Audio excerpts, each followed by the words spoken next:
Hello, hello, Sip&Talkers. Good morning, good afternoon, or good evening, wherever you are on the math. Welcome back. Welcome, everyone. I'm bringing the caffeine and maybe a little bit of chaos today. So we usually start with something light, right? Yeah. Coffee, movies, whatever. But today, we kind of have to scrap the script. Yeah.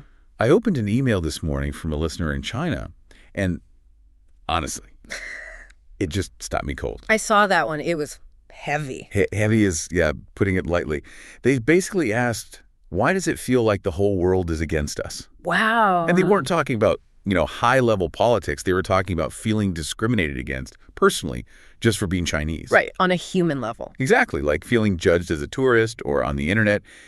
It was just so raw, and my first instinct was to just say, no, that's not true. We love everybody. But that would be kind of dismissive. Because if you look at the data, they aren't imagining it. There is a disconnect. Exactly. So that's what we're doing today. We are going to unpack this global trust deficit. We want to figure out, is China actually losing the world?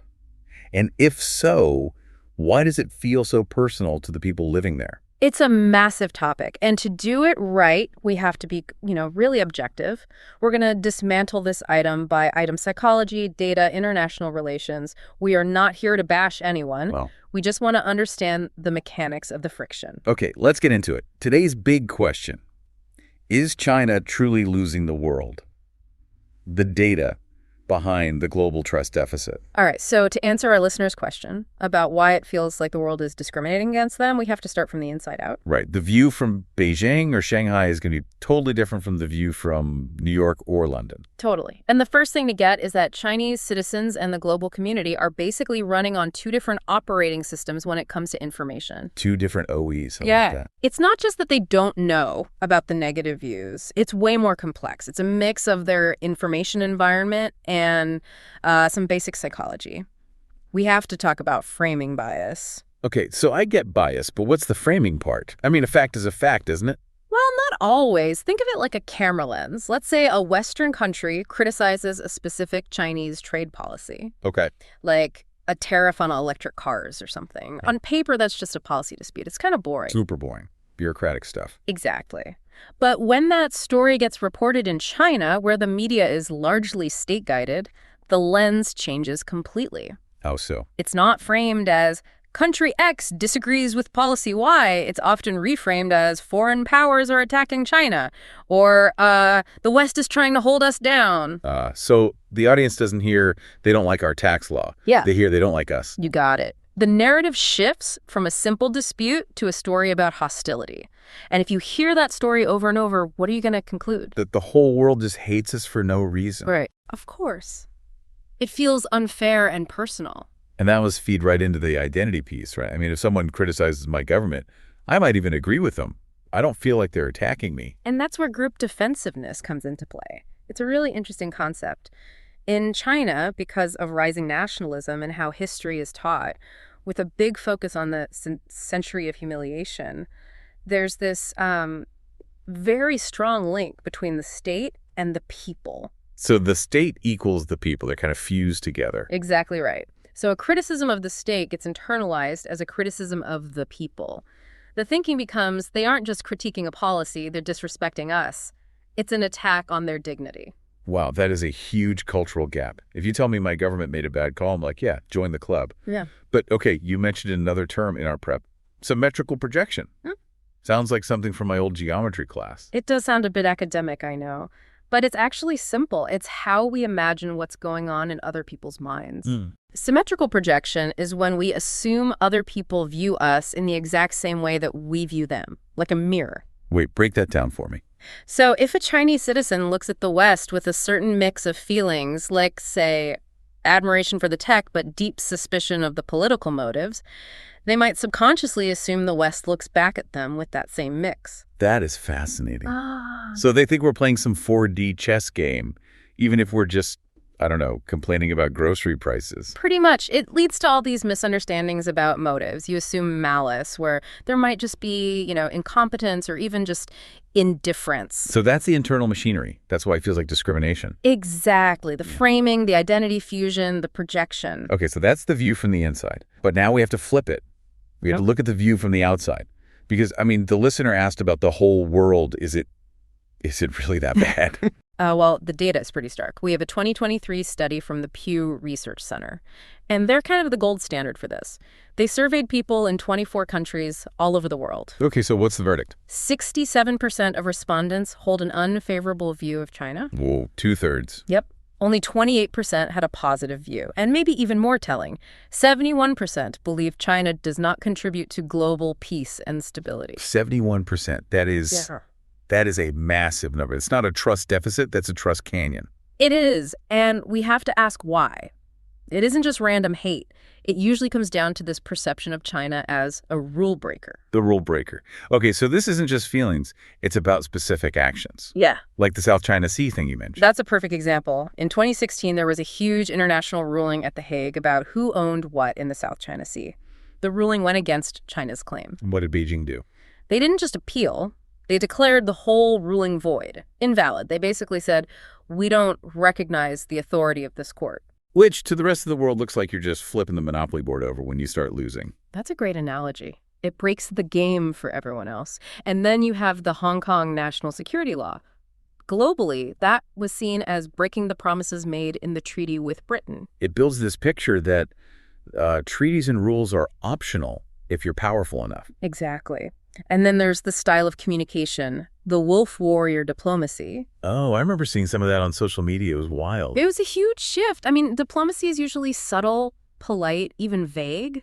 But suddenly you had Chinese diplomats using this really aggressive, confrontational language online. Yeah, it was fighting words, insults, memes, calling out foreign leaders by name. It felt very undiplomatic. Right. And while that might look strong to a domestic audience, standing up to bullies, internationally, it just creates an us versus them vibe. It alienates potential friends. So you've got this disconnect. The inside feels like, why do they hate us? But the outside feels like, why are they breaking the rules and yelling at us? Precisely.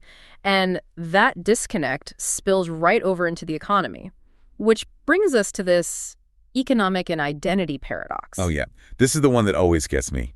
China is a superpower. Let's just be real about it. By almost every metric, yes. They're landing rovers on the moon. They have 5G dominance. They're the world's #2 economy. Oh, true. But they still claim developing nation status at the WTO. How does that work? That is the paradox.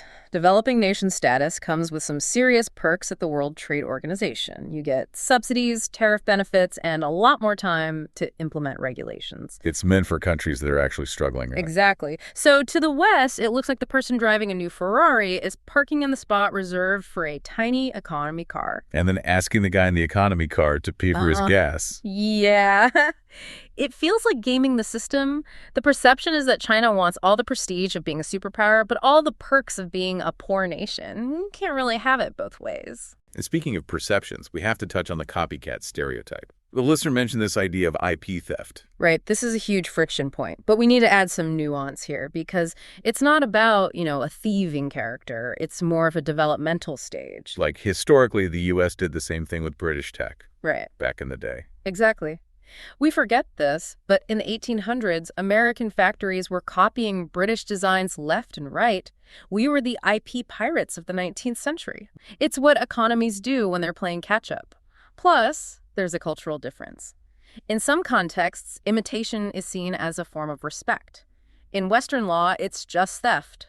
But the reputation sticks. People still think, oh, it's just a knockoff. They do, and yet the data shows China is trying to fix this.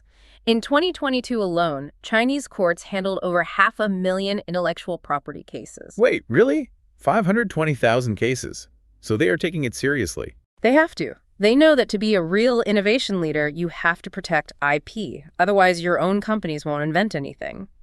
But the perception from the past lags way behind the new reality. It takes a long time to shake a bad reputation. Okay, so we've covered psychology, diplomacy, the economy. Yeah. Now, the security anxiety part. The gray zone tactics. Gray zone. It sounds like a sci-fi movie.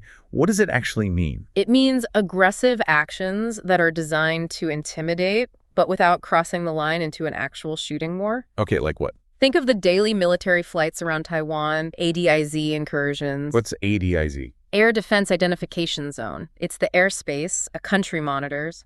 China sends fighter jets into Taiwan zone almost every day. Or think about all the Coast Guard ships in waters that other countries claim. So it's like someone standing an inch from your face. They're not actually punching you, but it's definitely aggressive. It's intimidating. That's a perfect way to put it. And the reaction from neighbors, the Philippines, Japan, Vietnam, is constant anxiety. It makes it very hard to see China's rise as peaceful when there are fighter jets on your radar every morning. Right. And I want to bring you back to something smaller the listener mentioned, the tourist behavior thing. The social friction, yeah. You know, cutting in line, talking loudly. It seems minor compared to fighter jets, but this stuff really affects how people see each other one-on-one. It really does matter. And again, we should try not to judge it as a character flaw. I think of this as social transition lag. Social transition lag. Unpack that. Well, think about how fast China urbanized. In just one generation, hundreds of millions of people moved from rural areas where resources were scarce into huge modern cities. So in that old environment, you had to be aggressive to get by. Exactly. Yeah. If you didn't push, you didn't get on the bus. If you weren't loud, you didn't get served. Those were survival skills. I see. Now, those same people are tourists in Paris or Tokyo, where the norm is quiet voices and strict lines. The social habits just haven't caught up with the new environment yet. So it's not that they're trying to be rude. It's that the software hasn't updated to the new hardware of their economic status. That's a good way to put it. It's a stage of development, but it does contribute to that friction our listener is feeling. So if we pull all of this together, what's the verdict for our listener who is feeling this weight? I think the verdict is that this trust deficit isn't about the world hating Chinese individuals. It feels personal, I know, but it's really a structural conflict. It's bigger than any one person. It is. It's about different values on things like human rights. It's about a lack of transparency. And it's a clash between a might makes right approach and a rules-based order. It kind of reminds me of a strong personality neighbor. You know the type.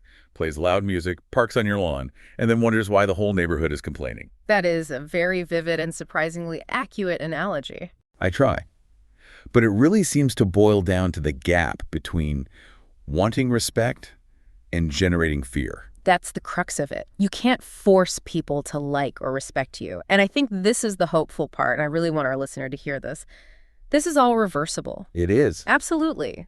Reputations aren't set in stone. Look at Germany and Japan after World War II. They completely changed their global image.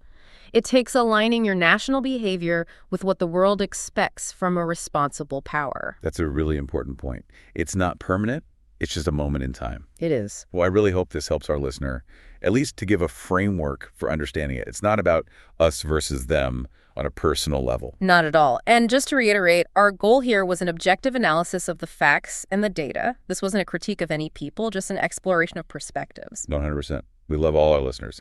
And hey, speaking of breaking down barriers and seeing people as people, I think I know where this is going. I have to give a huge shout out to our old friend, Mickey. Ah, yes, Mickey to life. If you want to see the world without all the political filters, you have to check out his YouTube channel, Mickey to Life. He has some amazing new travel vlogs up that really show you the human side of things. He does fantastic work. It's definitely worth a watch. And of course, if you enjoyed this discussion, please subscribe to the Sip&Talk podcast. We love having you here with us to unpack these big, messy topics. We certainly do. Thanks for tuning in, Sip&Talkers. We'll see you in the next one. Goodbye, everyone.